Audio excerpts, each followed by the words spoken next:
afternoon, coming to you live from BB to 26 Goldmont Street in La Accra. You're watching ABC Midday. I am Peggy NyarkowaA BANNOR. Coming up in the next hour. The government of Ghana has cleared outstanding energy sector debt amounting to $1.47 billion in the 2025 fiscal year, a move officials say has rescued the sector from collapse.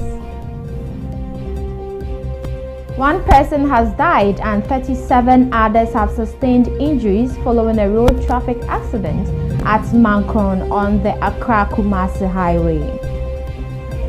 Still to potential aspirant of the New Patriotic Party, Kennedy Ejapon, has cautioned that the New Patriotic Party could suffer long-term electoral decline if it fails to elect the right leader in its upcoming flag bearer contest. Meanwhile, political analysts disagree. In business concerns, SNIT Pensioners Forum is calling on the Social Security and National Insurance Trust to raise the minimum monthly pension to at least 600 cedis, arguing that the current payments no longer reflect the rising cost of living. On the international front, as protests across Iran moved into their third week, the government warned it would retaliate if the United States intervened. Stay with us, we have details of these and more coming up shortly.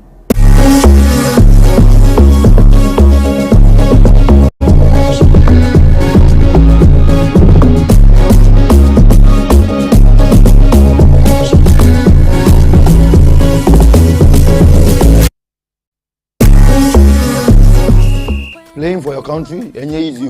Scoring, easy. Winning, easy. You know what be easy now? Kivo 4-in-1 Gary mix. Aye easy. It gets everything inside. Gary, creamer, sugar, roasted groundnuts. Just add water. Sharp my soakings make ready. Taste and energy. Made easy. I'm a match winner, but the real champion is Kivo 4-in-1 Gary mix. Champion taste. Also available strawberry, coconut, and chocomore. This advert is FDA approved.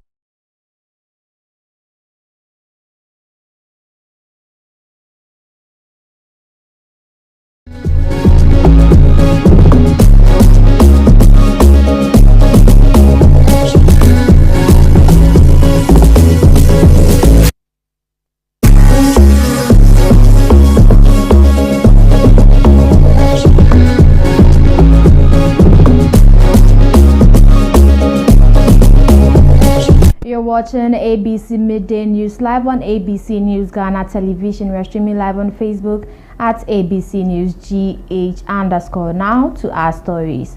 The government of Ghana has cleared outstanding energy sector debts amounting to $1.47 billion in the 2025 fiscal year, a move officials say has rescued the sector from collapse and restored confidence among investors and international partners. The payments include the full repayment of the $500 million World Bank partial risk guarantee for natural gas supplies from the Sankofa field, together with interest. The repayment has reinstated the World Bank's risk guarantee, which protects gas suppliers against payment shortfalls. Between January and February 2025, government settled $480 million in outstanding gas invoices owed to Eni and Vito, making Ghana current on its obligations to Sankofa partners for the power generation. In addition, the Mahama administration cleared $393 million in inherited debt owed to independent power producers, further stabilizing the power sector. The total amount repaid under the World Bank guarantee, including interest, stands at $597.15 million. The ministry said it has remained current on most 2025 IPP invoices through strict implementation of the cash waterfall mechanism, decisively resolving the debt burden that once posed a major risk to Ghana's financial stability. When President John Dramani Mahama assumed office in January 2025, the energy sector was near collapse due to years of unpaid gas supplies from the offshore Cape 3 Points field, which had completely depleted the World Bank PRG under the previous administration. The partial risk guarantee, established in 2015, enabled nearly $8 billion in private investment through the Sankofa gas project. Its exhaustion had undermined Ghana's international credibility. However, officials say the full repayment as of December 31, 2025 has restored the facility and reaffirmed Ghana's standing as a reliable global partner. It has also engaged Tullow Oil and Jubilee Field partners to ensure full payment for gas supplies, while renegotiating IPP contracts to secure better value for money.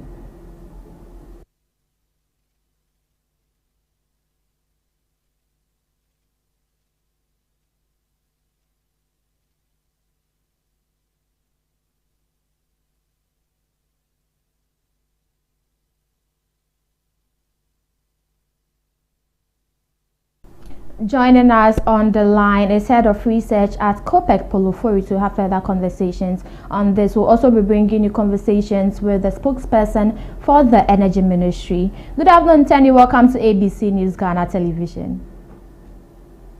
Good afternoon, Peggy. Right. Now, how monumental is it that debt settlement to our energy sector efficiency? Okay, so first we need to commend the government and especially the Ministry of Finance together with the Energy Ministry for making sure that this neck-breaking debt is taken off our books. And again... Paul, please, before you continue, kindly position your camera well for us so we can see your full face. Hello, Paul. I don't know if is this any better? No. All right, it's better now.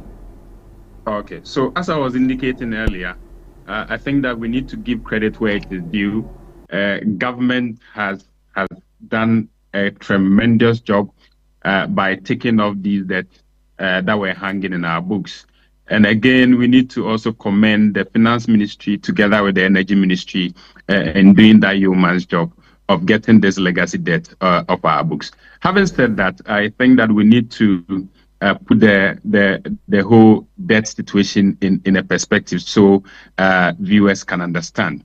Now, let us understand that this legacy debt we are talking about in terms of the partial risk guarantee came about as a result of government inability to settle IPPs over the period. And that is why the World Bank had to come in to give some form of guarantee to independent power producers to just assure them that in a situation where government breaches any of the contracts, vis-a-vis government's inability to settle any form of debt, the bank will be in place to offset those debts. Let me also remind viewers that this happened when Ghana or government was under the IMF extended credit facility between 2015 and 2019. So the situation basically was just to give that confidence to the investing public and community that Ghana was ready for business, and then inviting them in to set up these thermal plants that we have in country. So getting rid of the debt, it comes in as a huge relief to making sure we have not just stability in our electricity supply, but also to give confidence to these IPPs and to further assure them that whatever be the case, government will settle every other debt that it has incurred over the period.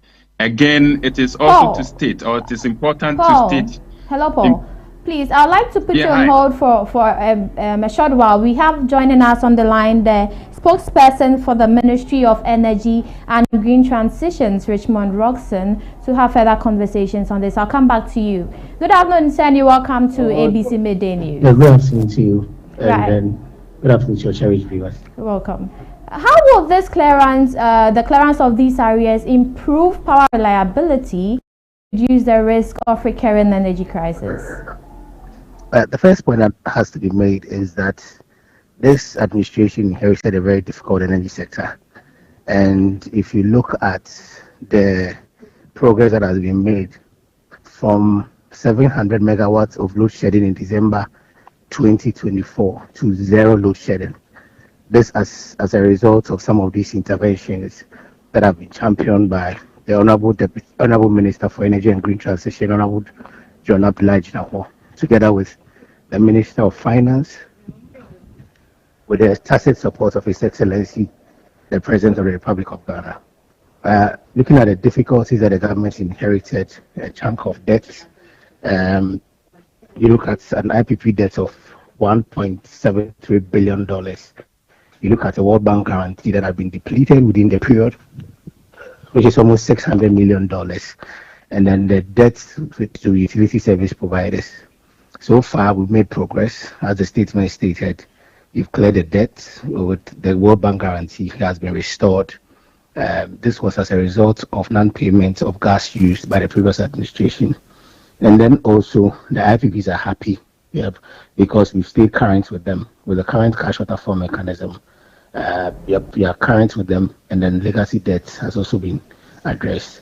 And so a payment of almost $1.5 billion means that we're still going to have a significant stability in the energy sector. You're still going to see your power on, as has been the case within the periods between last year and then this year. And then also we're going to experience a robust energy sector. All right. Now, with this debt cleared, how much debt do we have left? We know it was over $2 billion. Yeah, so as we speak now, what we have to clear as a country, if you look at specifically what has been paid to IPPs, around $400 million. We've also made a savings of $252 million because of the renegotiation.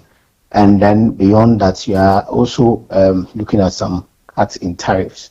And so we still have significant debts to pay, especially to the IPPs. You are looking at in excess of $1 billion. But once this progress has been made, once this work plan is being handled, definitely the government will address all the payments outstanding. Finally, with this major settlement, should Ghanaians expect the abolition of the energy sector levy, which was introduced, to help pay these debts? You mean the 1 cedi that was introduced? Yes. The 1 cedi was introduced to deal with the liquid fuel challenge. The problem with liquid fuel still subsists. Every year as a country, we spend about $1.2 billion on liquid fuels. And as the 1 cedi introduction that was made around in June will only give us about $6 billion a year, which means we still have a deficit of $6 billion to pay. And so even though we made progress, that will still be there. And then with time, the government will review the position and then ensure that will review the position and ensure that when it's time for the 1 cedi to be reviewed, definitely that will be made. Okay, now before I let you go, what safeguards exist to prevent future debt buildup? Oh, once you're running the sector, there will still be debt every month because that will be recurring expenditure. What we should do is to have the fiscal discipline as a country to be able to settle those debts, improve collections, ensure that you collect more. His Excellency the President has said that state institutions consuming power must pay, and that is the way forward. Once we are getting those monies in there, we'll be able to settle our debts, and then as we be managing the cash waterfall mechanisms, we'll be able to bring in the discipline that we need to ensure fiscal stability in the sector. All right. Thank you for your time this afternoon. Thank you too. Right. Paul. Hello, Paul. Back to you, Paul. Yeah, hi. Right. Thank you for staying. Now, having listened to the minister, the spokesperson for the ministry, do you believe this is going to transform or translate into the cost of living for consumers? When it comes to the purchase of energy. Peggy, if I got you right, you're asking if this is going to translate into cheaper energy for consumers. Yes. Is that what you're asking? Yes. Well, I wouldn't categorically say so, in that yes, we needed to clear that debt just to give space, to the IPPs in terms of their operations. You recall that somewhere before the elections, actually between October and December, the number of times Sunon Asogli had to shut down, and the brand consumers had to bear by virtue of the shutdown. So it comes with a lot of disadvantages to consumers. However, with the stability, the consumer is better off having a stable power than having to be going through doomsday every now and then. That is perhaps the only positive angle consumers should be looking at. In terms of cheaper energy, I'm afraid that cannot be the case. Now, given the history of the energy sector challenges, what additional reforms beyond these debt clearances are necessary to ensure more transparency, efficiency, and affordability for consumers?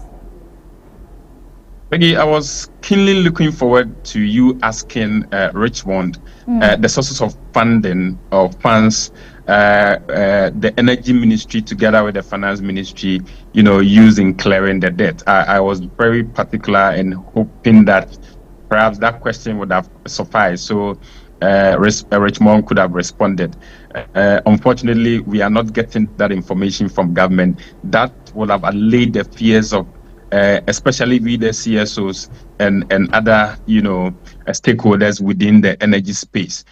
Where government is getting the funding from? Is government being supported by the 1 cedi levy? If that is the case, is government going to review the 1 cedi levy any moment from now, just so the consumer can have some level of relief? Mind you, consumers are being asked to pay extra from the beginning of January. So with this also coming into being, it comes as, another burden.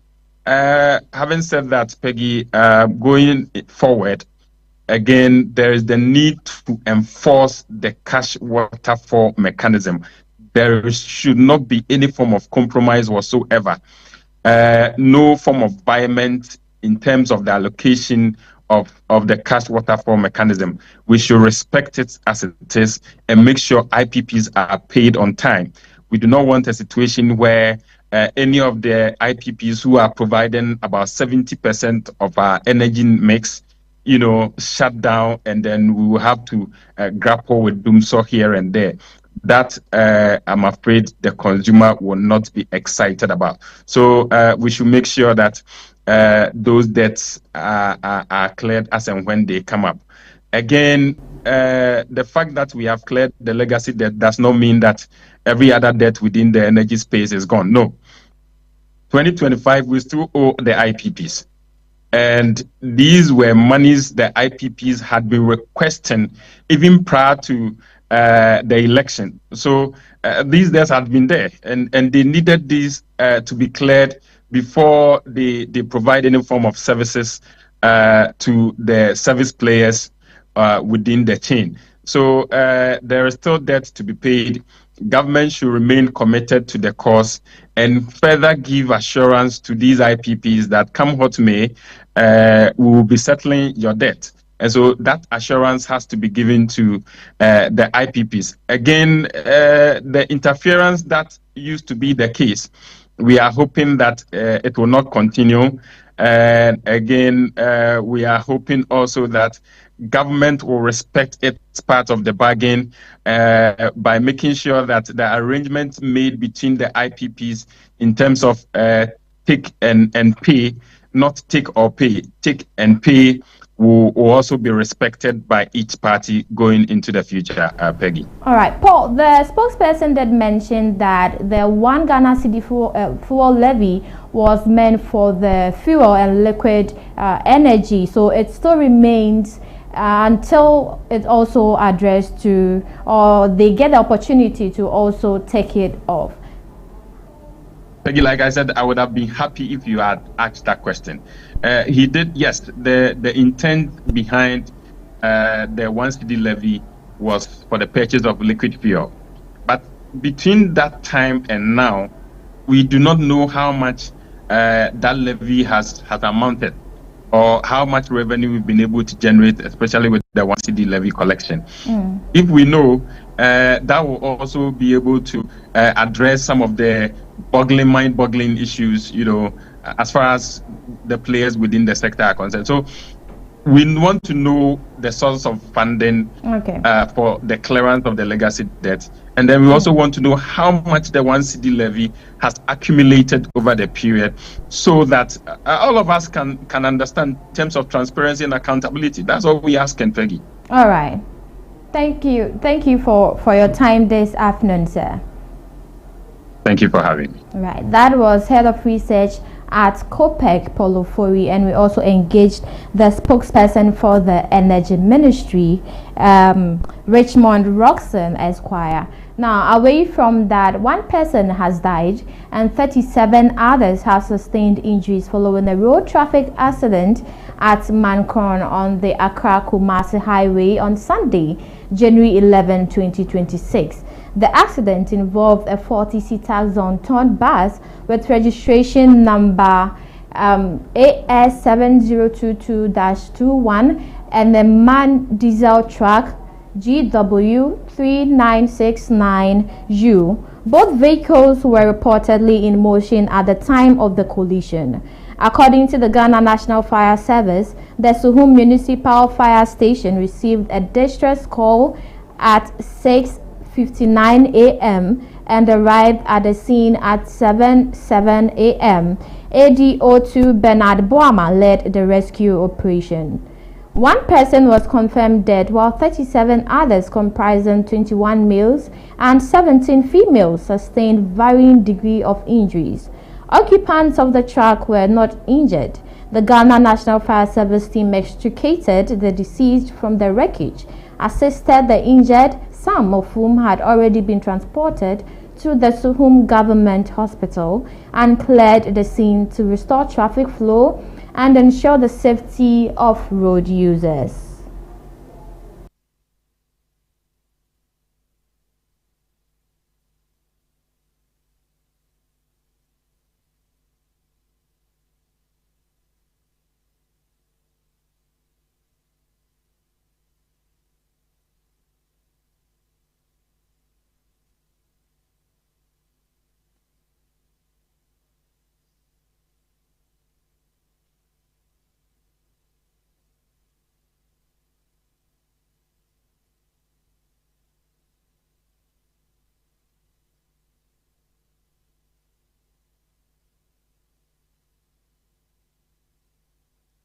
Joining us on the line is East Leading Regional PRO of the Ghana National Fire Service, DO2, Ignatius Kwame Nabedu, to have further conversations on this. Good afternoon, and welcome to ABC Midday News. Good afternoon, my sister. Right. Now, when your team arrived at the accident scene, what was the situation on ground? All right, thank you very much. Let me first of all greet your listeners and then extend my greetings to my regional commander, ACFO Timothy Asafo Afu, and all personnel of the Ghana National Fire Service. Yeah, so what happened yesterday, Sunday, 11th January 2026? Yesterday, we received a distress call at our Suhum Fire Station, reporting of an accident that had occurred at Mancron on the Accra-Kumasi stretch. So we mobilized our men, and within 12 minutes we were at the scene. So we got there at 0707 hours. Now when we got to the scene, we observed that the accident involved two vehicles.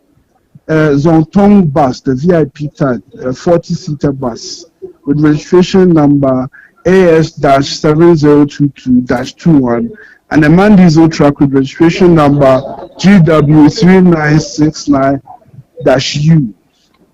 Now, when we got to the scene, what we observed was the mates unfortunately had already passed on, and then the driver was stuck in the car, in his seat. So we had to deploy our extrication tool to extricate him and free him. Now, this accident involved 38 casualties. Of the 38, one was the mate who had reported from the VIP bus or who had passed on, and then 21 males and 17 females. Of the 21 males, the driver was parked, and as I said, he was stuck, so we had to rescue him. Now, fortunately, when we got to the scene, all the other casualties had been rescued before the arrival of the crew. And we learned that it was minor injuries that they sustained. So we thank God that they didn't sustain major or catastrophic injuries, but minor injuries, with some of them being taken to the Suhum Government Hospital for treatments. As at my last briefing this morning, I learned all of them have been discharged, and the driver who we handed over to the ambulance service and was taken to the Suhum Government Hospital has been referred to the Kofodia Government Hospital. So this is what happened concerning yesterday's accident at Mankron. All right. Do you know the state of the driver as we speak? As at my last briefing in the morning, I learned he was in a stable condition. So now, as at my last briefing, all right, in the morning. All right. What caused this accident? What caused it? Please come again. What caused this accident? As we speak, investigations to determine the cause of the accident is still ongoing. But what I can say is that from eyewitness accounts, the VIP bus was on a top speed, which ended up ramming into the back of the man diesel trailer. Yeah. All right. Now, did you face any challenges while executing this mission? The challenge we face is, I must admit, I must be sincere, Ghana National Service, Fire Service, we are a bit logistically challenged. So our RTC equipment, some are obsolete, some do not work as well as they should. Other than that, there wasn't much of a challenge. All right. Now, you mentioned that the driver was speeding of the VIP bus. That is from eyewitness accounts. All right. It's not officially the reports or the final investigative reports. All right. So what are you doing, or are you partnering with stakeholders to ensure and sensitize these drivers about the safety? Yes, with Fire Service, throughout the year, we do collaborate with our stakeholders, especially the National Road Safety Authority, to be educating drivers at the various police stations. Even on our own as a service, we do have educational teams who do go out to the various bus stations and lorry terminals to educate drivers on having a safe journey to their destination. So as when it comes to education, it's not left it to chance. All right. Thank you for your time this afternoon, sir. Thank you so much. Most grateful. You're welcome. That was the Eastern Regional PRO of the Ghana National Fire Service, DO2 Ignatius Kwamina Bedu. Now, in more news, presidential aspirant of the New Patriotic Party, Kennedy Japan, has cautioned that the New Patriotic Party could suffer long-term electoral decline if it fails to elect the right leader in its upcoming flag-bearer contest. Speaking to party supporters during this campaign, Kennedy Japan argued that the leadership choices will determine whether the NPP remains competitive or fades into irrelevance during comparisons with the Convention People's Party, which once dominated Ghana's political landscape but later lost its influence. He told all our friends, say, I'm pretty here. They are you candidate. Ghana for no man 13 years, and the SSCB. That's the home. 2 million home, and no. Mama, I need you. If you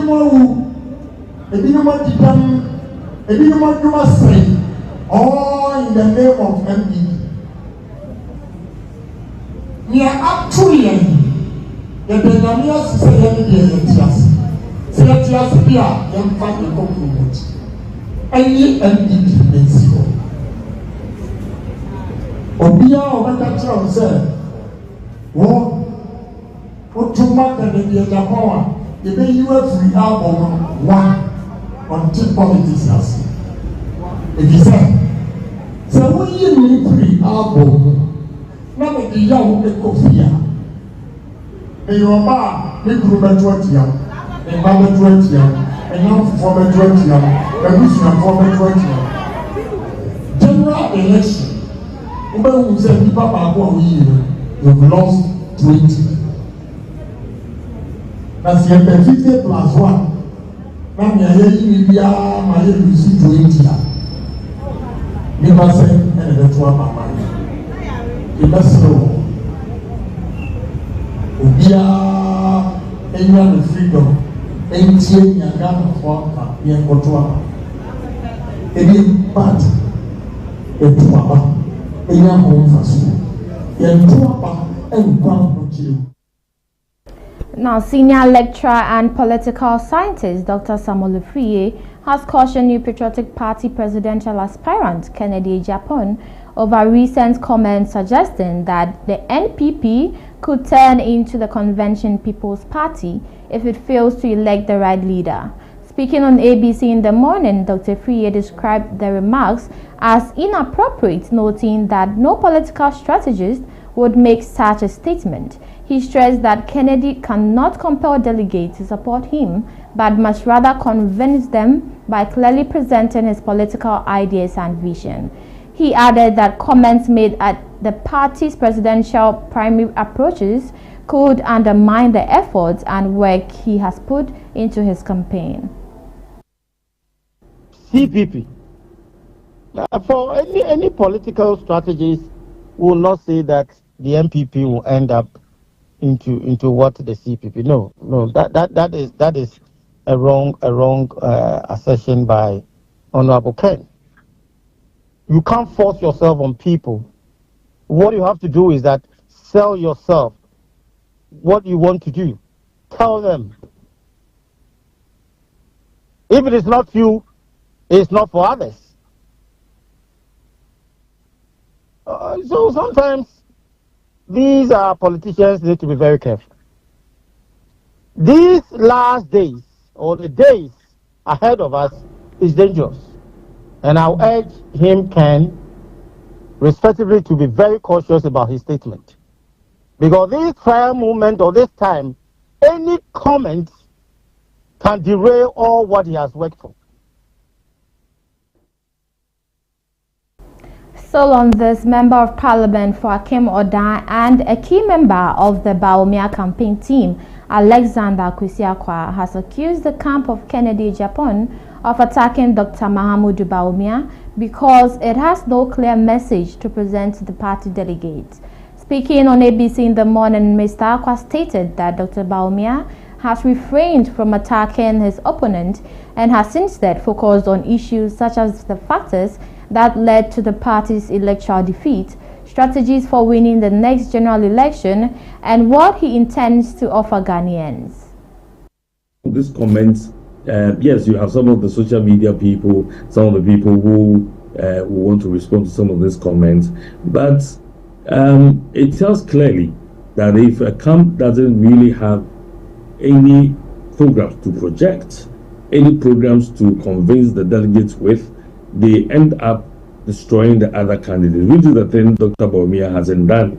He keeps on telling people why we lost the elections. He keeps on telling people how we can win the elections. He keeps on telling people what went wrong and what he has to offer to the people. I have single-handedly gone out singling one particular program of Dr. Bawumia and making it a major campaign issue for the delegates in my constituency and some other places, making them feel that Bawumia wants the grassroots to be part of the governance system, and so he is not going to take over the appointment that the president has authority over, and all of it, but we'll give opportunity for constituents to also choose people to.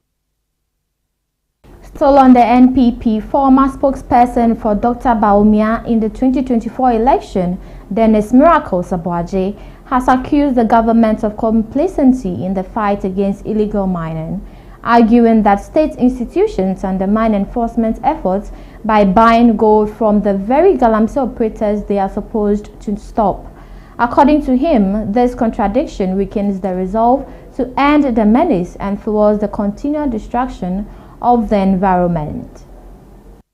And the president is telling us that, oh, I got a report that the rivers were coffee, and now I hear it has become milk, so we are making progress.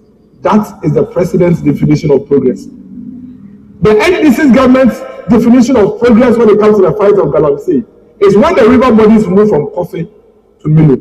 But guess what? The government is complicit in the galamsey situation. Because you know what? This government is buying the gold from the galamseyers.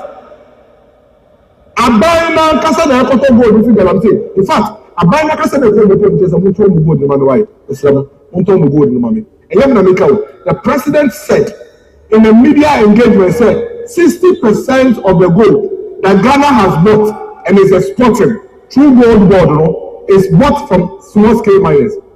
Ghana, 90% of small scale miners, according to a report, HSA, only illegal miners, galamsey. To the extent, say for TikTok, you have galamsey TV, and over 1 million followers. Almost to be a demonstration in the gold board. So, if you cannot want to pay a gold, one to more, a new benya, now buy a bar, no more bonus. So, Mama, sorry for us to speak up and call this government to sit up and get the job done. By the time we realize this country has gone back to where 2016 we were, and we'll be calling for another government to come. Meanwhile, Dennis Miracle Sabuaje says the New Patriotic Party remains the only political party in Ghana with verifiable and monumental development legacies.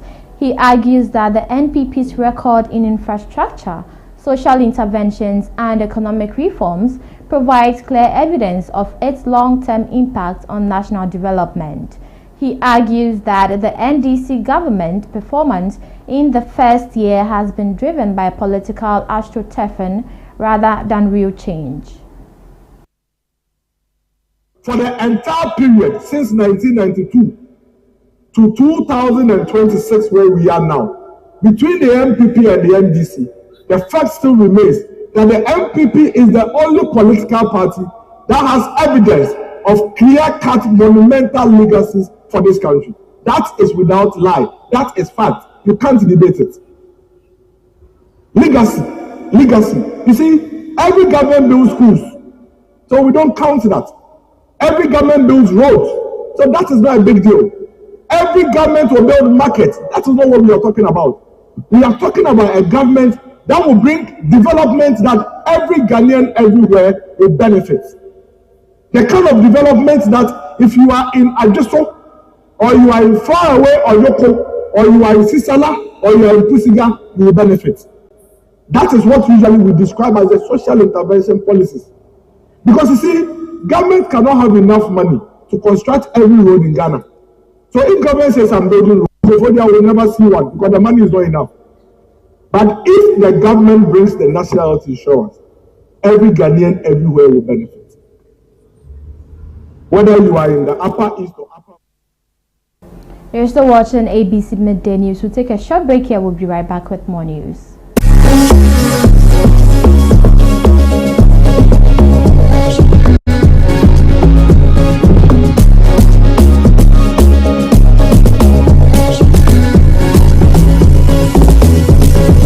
This week's been wild.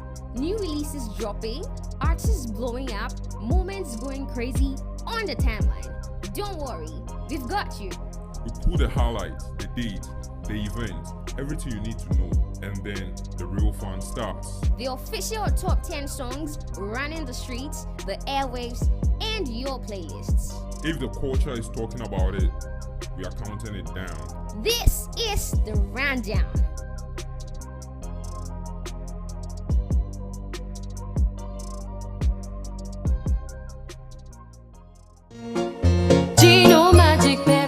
Magic Pepper and Onion, a delicious tomato mix with tomato, pepper and onion. No grinding, no blending. Ya yenina da da da. So pa mediane no abin. Come on, Gino, do your magic. And papa no kunu abefi.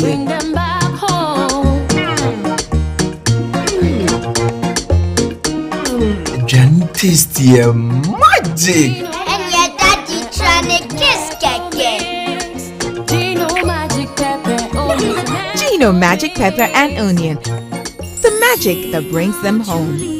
This advert is FDA approved. Modular sports without rules, a game without passion, an arena without chance. What drives the champions? What fuels the rivalry? What separates the winners from the rest in the world of sports? Eugene Soti, your chief data guy on the talking point. On the African Tracker, I'll break down the performance of your favorite African players abroad, scrutinizing every detail and exploring the nuances and rules governing the game.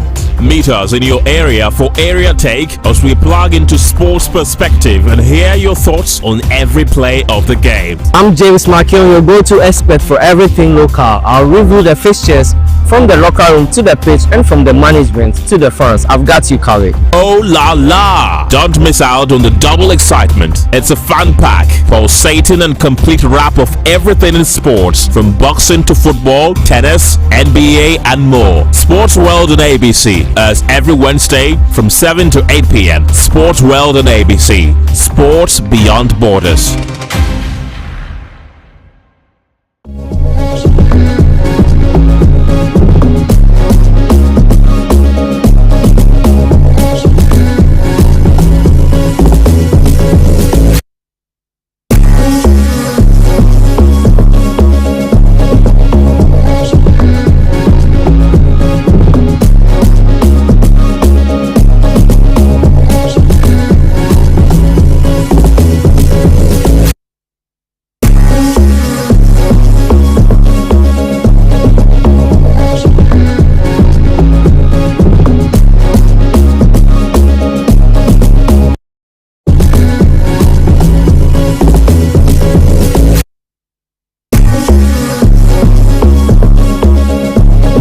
Welcome back from the break. You're still watching ABC Midday News here on ABC News Ghana Television.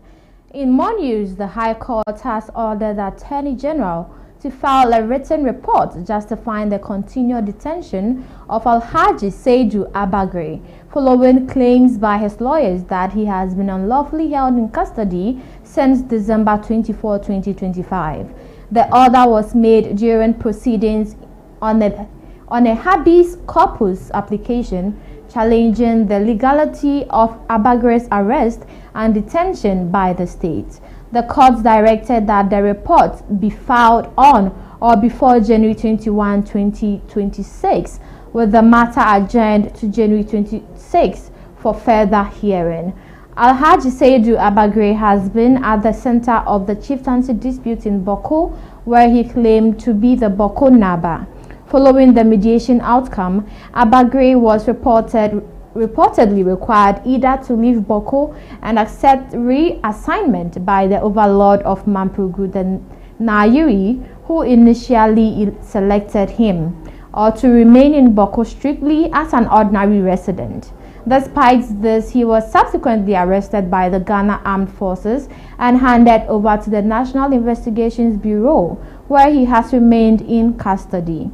His lawyers contend that the detention is unlawful, arguing that he has been held without due process since December 24, 2025. They further allege that although the state obtained a court order to detain him, the order was secured without giving Abagre an opportunity to be heard, a move they say violates his constitutional rights and forms the basis of the current application before the court.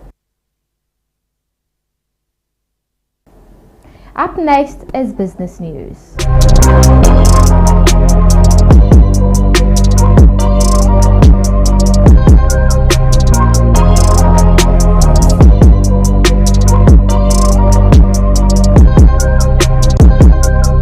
In the world of of Business, the concerned SNIT Pensioners Forum is calling on the Social Security and National Insurance Trust to raise the minimum monthly pension to at least 600 cedis, arguing that current payments no longer reflect the rising cost of living. Speaking on ABC in the Morning, co-chair of the forum, Alhaji Hussaini Abdullah Ibrahima, said pensioners are demanding a 15 to 20% upward adjustment, noting that the current minimum pension of 396 cedis and 58 pesos is woefully inadequate. He urged SNIT to move beyond technical calculations and adopt more humane and practical measures that reflect the real living conditions of pensioners. We are asking SNIT to go beyond the calculations and put some humane touch to how pensioners are treated. 396, 300 cedis per month as pension means the person is spending about 10 cedis every day, and 396 is no better.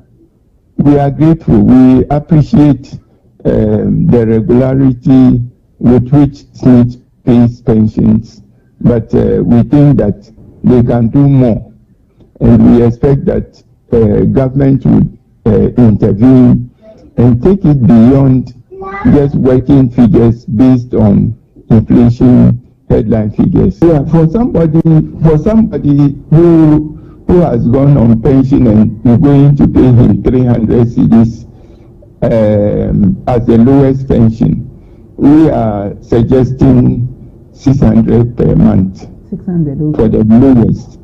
So that comes up to about 20 cedis every day. That's for, sorry to use the word, a laborer, somebody who is just,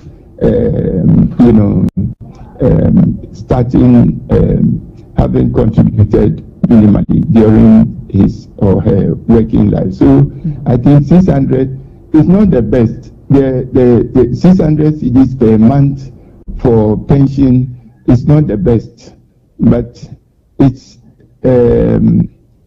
where we can start from at least. Yeah.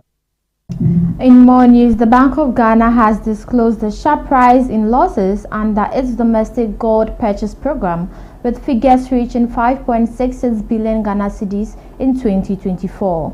The program, established in June 2021, aims to strengthen the nation's currency stability. Data shared with Asempa FM's Philip Osei-Bonsu upon a right to information request shows that net losses increased from 74 million Ghana cedis in 2022 to 1.37 billion Ghana cedis in 2023 before ballooning in 2024.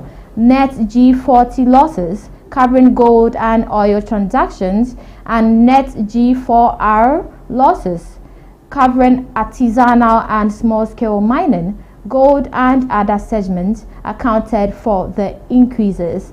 The DGPP is a strategic program that promotes currency stability, which is one of the bank's reserve buffers, the bank stated.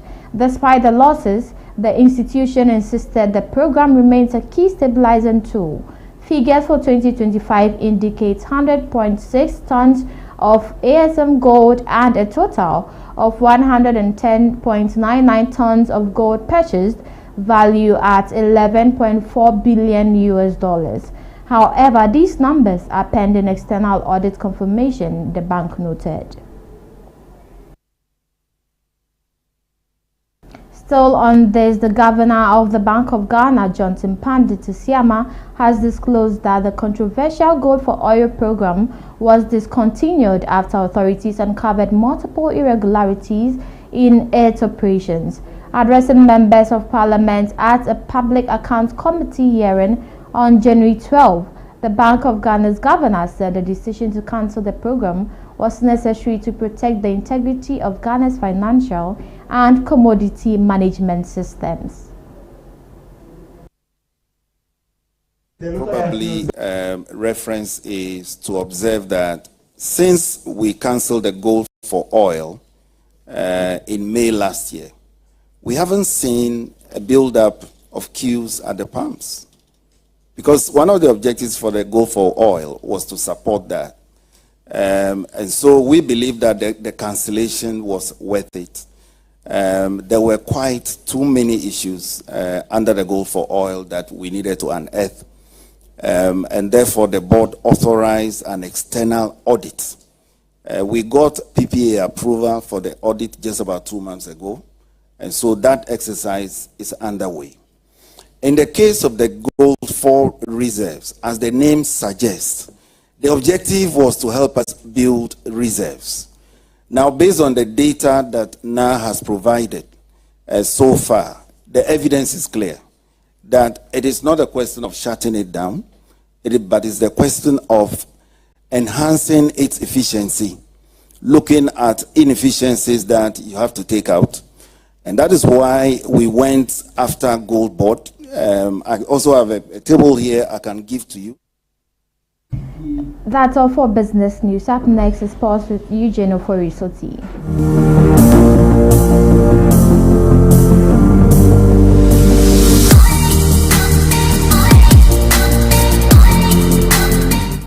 Introducing Betway's Bet Influencer, a groundbreaking feature where you can make money by just sharing codes. He just needs to share his codes and make money.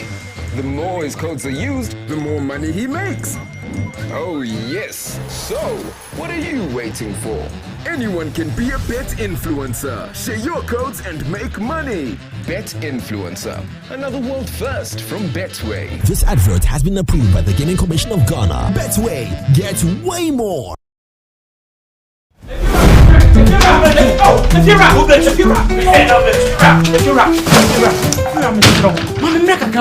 Rent back with the beer open.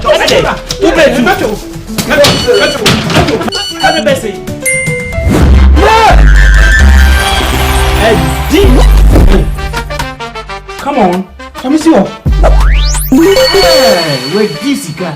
My friend, see before. It's the Telecel Too Much Money promo. Win cash daily, weekly, and a grand prize of 1.2 million Ghana cedis. Just reload or buy a bundle with Telecel Cash to earn points and stand a chance to win big. Dial *500# or visit the Telecel Play app to opt in and start winning in the Telecel Too Much Money promo. Terms and conditions apply. This promo is regulated by the NLA on the Caritas Lottery platform.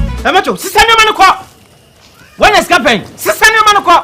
If you're a baby, many schedule no. If you know, meto chiaka. Inti ene, uno banu mpe baby amubeda. Oh, no abeka. You did too much money. No matter. Telecel, connecting energies.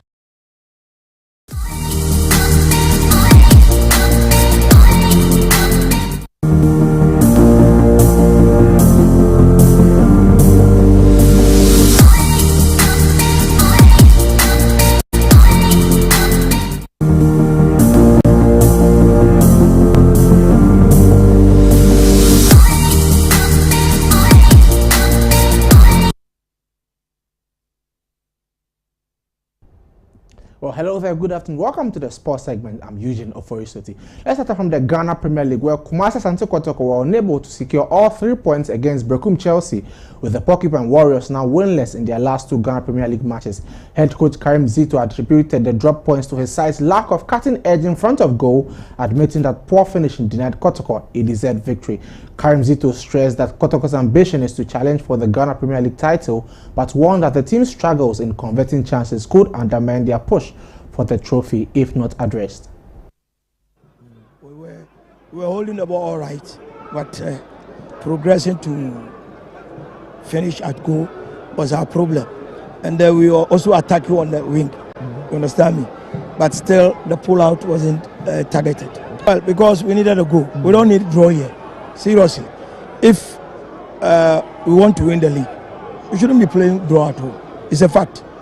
So definitely I have to change so that I get to this thing, but still it will go away. Unless they, nothing, yes, we should have won here to better our chances, but it is not yet done because Well, Brekum Chelsea, on the other hand, battled to a goalless draw against Asante Kotoko in their Ghana Premier League clash, a result that offers some relief despite the club's ongoing struggles this season. Berekum Chelsea currently sits 16th on the league table, firmly in the relegation zone, having managed just 5 wins from 18 matches in the first half of the campaign. Speaking after the game, assistant coach Emmanuel Nkrumah expressed satisfaction with his side's display, noting that the players executed a tactical plan effectively. He added that the team's main focus is to improve overall performances and results as we head into the second round of the Ghana Premier League. My team did well tactically. Yes, this is what we told them to do. We came here to win, but we have gotten the draw. Yes, that's good for us. Yes. Yes. When we were about to start our second round, we said we mess up in the first round. So this second round, we said no, we are not going to mess up. We are going to do all things right to gain points, so that because it's points building game, so we have to build more points so that we can come to the top. Sure. We have 2 home matches, so we have to go.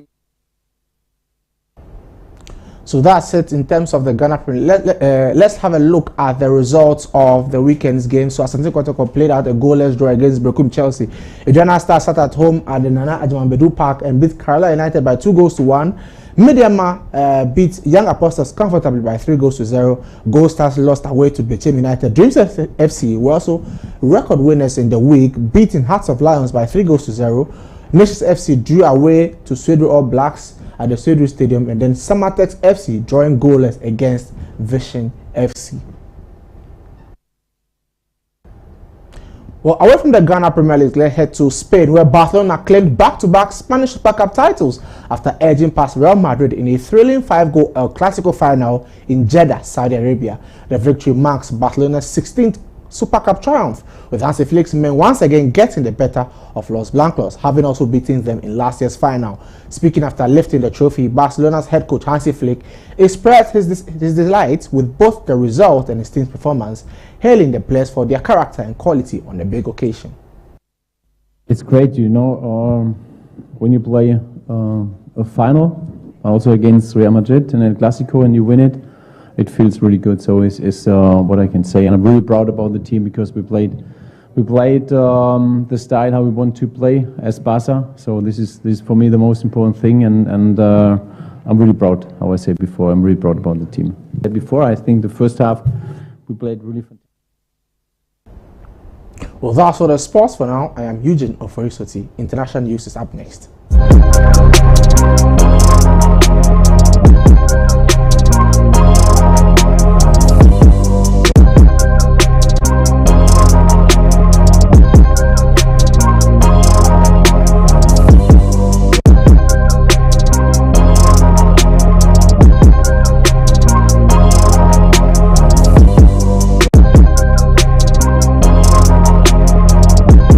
Watching ABC Midday News on ABC News Ghana television. On the international front, as protests across Iran moved into their 3rd week, the government warned it would retaliate if the United States intervened. President Donald Trump has repeatedly suggested possible action to defend protesters amid a violent security crackdown. Iran's parliamentary speaker Mohammad Bakr Kalibaf warned that Israel, U.S. forces, and American shipping interests in the region could be targeted, even hinting at a preemptive strike. Iranian officials blamed the unrest on interference by Washington and Israel and say security forces are intensifying efforts to suppress what they call riots. Despite the crackdown, large crowds continue demonstrating in Tehran and other cities. Human rights groups report at least 116 deaths and more than 2,600 arrests, though an internet blackout has limited reliable information. The protests began in late December over rising prices and later expanded into opposition to Iran's clerical leadership. It remains uncertain whether Iran would follow through on military threats, especially after its air defenses were damaged in a recent conflict with Israel.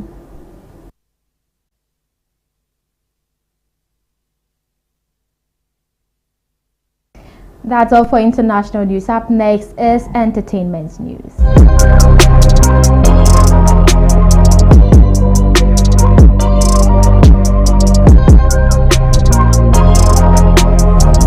In entertainment, Ghanaian singer Wendy Shea has been crowned Best Female Artist in West Africa at the 9th All Africa Music Awards held at the Echo Hotel and Suites in Lagos, Nigeria on January 12, 2026.